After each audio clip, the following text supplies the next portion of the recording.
بسم الله السلام عليكم ورحمة الله وبركاته كسو دو ويل ميديا هدي اي تاي مركي كوو هوريسي اد سو بوقتو kanaalkeena subscribe inoo saar gambaleelka furo si aad u socoto casharada xanaa aan soo galin doono casharkeen waxa uu ku saabsan yahay practice wada sheekaysi ba hadalka bilaabay excuse me iga raali ahow I want to ask you waxaan doonaya inaan ku weydiiyo some questions waxoogaa su'aalo ah if you don't mind haddii aanad waxba ka qabin excuse me iga raali ahow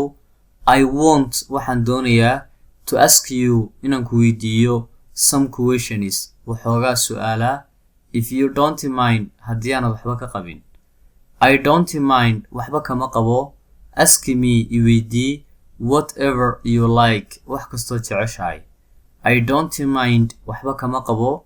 ask me I weydii whatever you like wax kastoo jeceshahay I see you every morning subax kasta waan ku arkaa and you are carry books waxaad sidataa buugaag so sidaa daraadeed what do you do maxaad qabataa and where do you go xagee baad tagtaa I see you every morning subax kasta waan ku arkaa and you are carry books waxaad sidataa buugaag so sidaa daraadeed what do you do maxaad qabataa and where do you go xagee baad tagtaa thanks for your question waad ku mahadsantahay su-aashaada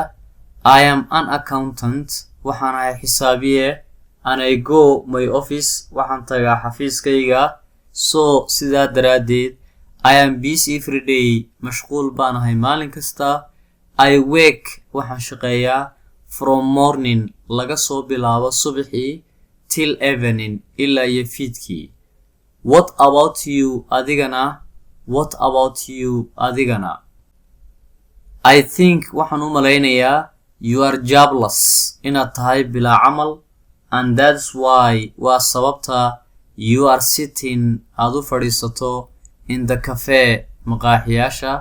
every time waqti kasta and you only look kaliya taad eegto and count oo aad xisaabiso the people walking dadka lugeynaya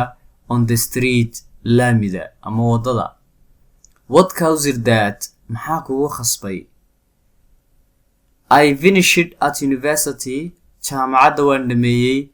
and I didn't go any job wax shaqo ah maan tegin like you sidaadoo kale so sidaa daraadeed I sit in the cafe maqaaxida waxaan u fadhiistaa so as to pass the time si aan iskugu dhaafiyo waqtiga I am sorry for you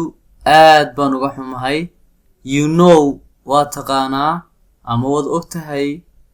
time is money waqtigu waa lacag don't pass it ha isdhaafinin and lose it hana iska luminin